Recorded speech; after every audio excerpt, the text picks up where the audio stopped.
Yep, back again. The good stuff. Well, it's the usual, working on stuff, wrestling the ground. Honestly, not as much as you'd expect. Patience of 2010 ToyTaco. Got some of the small stuff there. You can see the struts and the anchor blew out on the bottom. That was actually welded to the strut itself. You can see it just rotted out right in there. Rotted out. Lift, 6-inch lift. Anyway, on that lift right there, and it kind of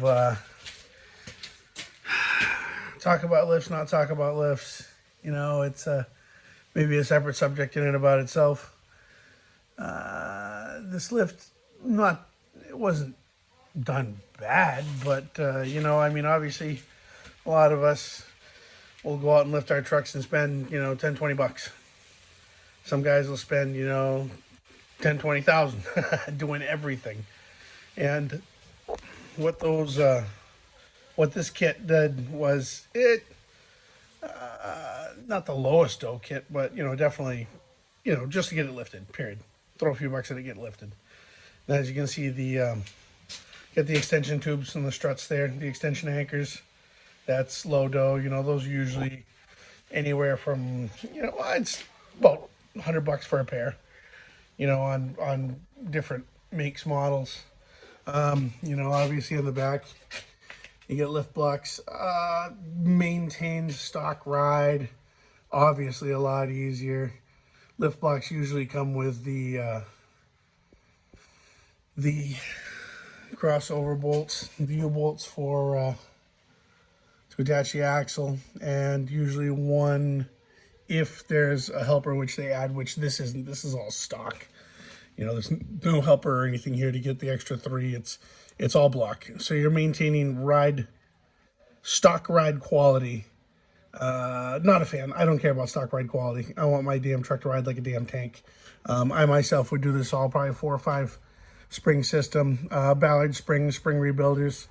I'd have them bend me a whole nother stack. You can already see the overload here is frowned a little, which on the Toyotas, I think from the factory they're like that. Most are at least straight, if not curved up a pinch. But yeah, so this is the lower dough show. I mean, you've done nothing done wrong back here. You got plenty of room on. This is the TRD. This is off-road package, so it's got a locker and everything in it. So as long as you get enough flex on your lines, and you're not ripping stuff tight, it's all right. But that's that. And one of the things, yeah. And up front, I've obviously I've redone the whole front. Lowers. We did the uppers, and you see the beautiful new struts. Whether or not the brand. I'm sure you're going to see it during the video. But as you can see, full spring, larger size reservoir. The reason why I like these and like replacing these, the other struts that get taken off of the blocks, what those do is they give you the lift. This is a 6-inch lift, I believe. They give you the lift and maintain ride quality, but you're losing a whole ton of articulation. I mean, you're losing a bunch of articulation anyways here with, the links still, the sway bar link's still attached. I mean, I myself, there's no damn point in the sway bar links unless you're racing on road and drifting and ripping corners.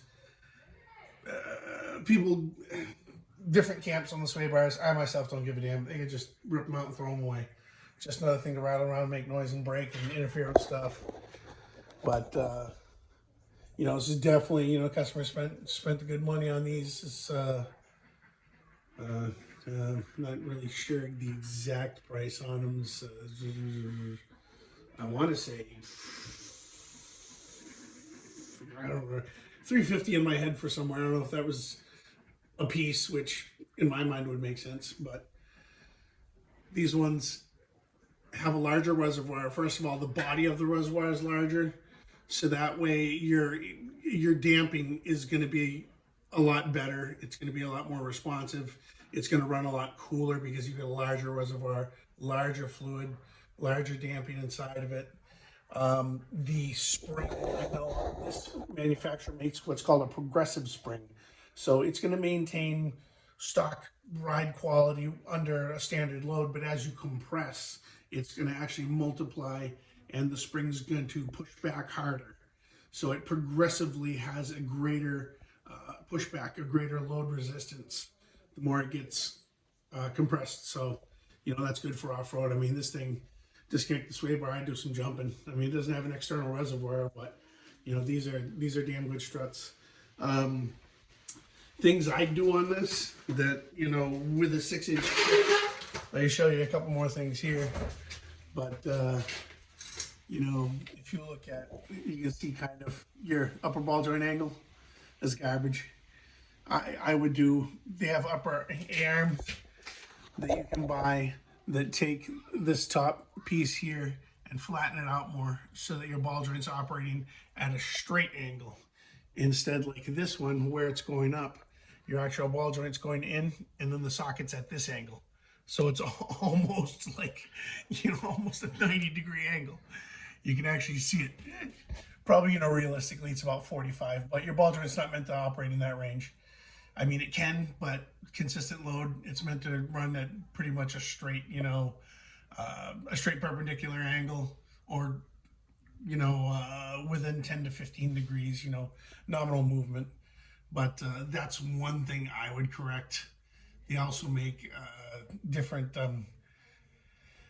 spacer wedge kits and whatnot. I mean, there's about 5 or 6 different kits they make where you can remount the upper arms and everything. It's just a pain in the butt. I just get the new upper arms. I mean, I think it's like between $500 and $700 a pair. I would also get rid of excellent ball joint Moog, greasable, great brand, but for this much lift, they make ball and socket, beautiful ball and socket kits that you can purchase with neoprene boots that correct that angle. You can also get different spindles. You can get lift spindles that have a longer upper arm that allow that angle there to be corrected, because there's no way you're going to get that much travel upward anyways, because you've got all your stops in place. Namely, you've got the lower stop down here that's going to stop that right here, the bottom arm. You're not going to get enough travel to, overextend that to push it up into the wheel well, push it up into the shock hoop. There's no way, because you get your stop here. Trying to think what else here while we're thinking about things. So you can see all the different additions with what's going on here. They have a whole subframe that mounts down where normally this arm would be hooked up here, and instead they have this whole subframe that drops everything down, hooks it up here, which is okay. I'll show you why in a second. It corrects this angle a little bit, but again, this ball joint's probably running at I don't know, maybe 20 degrees right now, and that's full extension down. Your suspension completely decompressed. I would say it probably is within a decent operating range, but again, then you've got your upper ball joint running in crazy land, that even when your suspension's compressed a little bit, it's still going to be out of its range. Again, I would go with the online ball and socket, the nice heavy duty ball joints they make specifically for off-roading. They're, at least 4 to 10 times heavier duty than your standard issue stuff. But yeah, neat stuff they got here, drop frames and whatnot for all your goodies and your gears. As you can see here in the back, I love this stuff. Oh, I love it. There's your stock crossover. Din din din din din din din sawzall. Din din din din din sawzall. So yeah, they had to sweep that out of there, obviously, because they had to remount the front diff, because they got to drop it to correct the drive angle of the 6-inch lift. Otherwise, your universal joints would be running at an insane angle. they'd be grinding up the cups, and you'd probably drive 200 miles in four-wheel drive, and they'd be junk because it would be insane. So obviously, again, you can see here where your stock mount is, now where your present mount is, and this whole subframe underneath that takes care of the chippity chop. I mean, dang, I don't know. I don't know what the point is there. There's actually nothing. There's nothing on, as you can see in between. There's nothing connected here on the rest of the subframe. So what I'd probably do is, I mean, I'd come back here and bob it.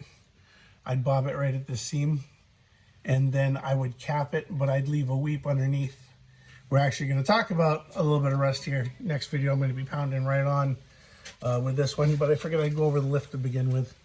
But yeah, it's there's nothing, like I said again, really done wrong here. Anytime you're doing your lift, obviously make sure your brake lines at full decompression and compression are, somewhat pliable. Same thing with the ABS. Make sure everything's pliable. Product placement. Wee, wee, wee. Yeah, it's Rough Country. Rough Country makes some decent stuff. Again, not top of the line, but up there. I mean, who the hell wants to pay $10,000, $12,000 for a lift kit? I know some guys will, but yeah, I myself, like I said, I just ditched that sway bar myself. Makes no sense. None. This is a sway bar. It just tries to keep both tires the way that it is. It's made out of spring steel. So it basically tries to keep both tires at the same elevation. Both tires up, both tires down. So when you're going around a corner, if you're stuffing one tire, and it's really leaning out, what it'll do is it'll pull it back down because it's hooked back over here. It's hooked back over here. So when there's tension getting applied up, it obviously pulls it back down on this side and keeps it level. Hence the term anti-sway bar. Everybody calls them sway bars, but whatever. And the sway bar links, you can get disconnectable links. So you go off-road, you can disconnect them, and they have electronic ones, they have manual ones that you can disconnect. Just gives you a little bit more articulation. But with doing that, you gotta make sure, again, your articulation is not getting so heavy that, as you can see in here, you can see that the upper A-arm is actually touching the spring. So you're not going to get any more decompression, you're not going to get any more articulation because the A-arm is actually hitting the spring. All you're going to get is it's going to beat the crap out of the spring. And obviously when you put the suspension system under load, it's going to pull up away from that. That's pretty much it. I mean, a decent system. I get a kick out of stuff like this though. Chop chop. Again, I would cut that. I would not... I would find a way to support it a little bit. Maybe at least even, a couple of pieces of strap steel across it just to give it a little bit more beef. I would not cap the end of it. And I'm going to show you why here, again, like I said in the next video. Because dangerous things happen, like toot toot. Anyway, going back over it again, yeah, it's a decent lift, decent for the dollars. You get a nice little high ToyTaco. It's obviously got the small tires on it right now, but I think it's pretty decent, This one hasn't started going, but either way, like I said, next video. So yeah, if you're gonna lift it right.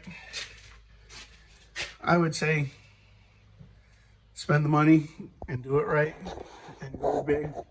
But you know how we all are. Sometimes you just want the damn thing lifted right now. And I think my father will attest to that when he saw me taking a cutting wheel to the fender wells of my brand new Nissan Frontier. And he's like, "What are you doing?" I'm like, "Dad, I got to fit big tires on it." I'm gonna die. That was obviously before I get the lift arms in. I couldn't wait. But yeah, that's that, man. So second video popping in here. We're going to talk about RUST. Don't say it too loud around the Toyota, but it's nasty stuff. Talk to you.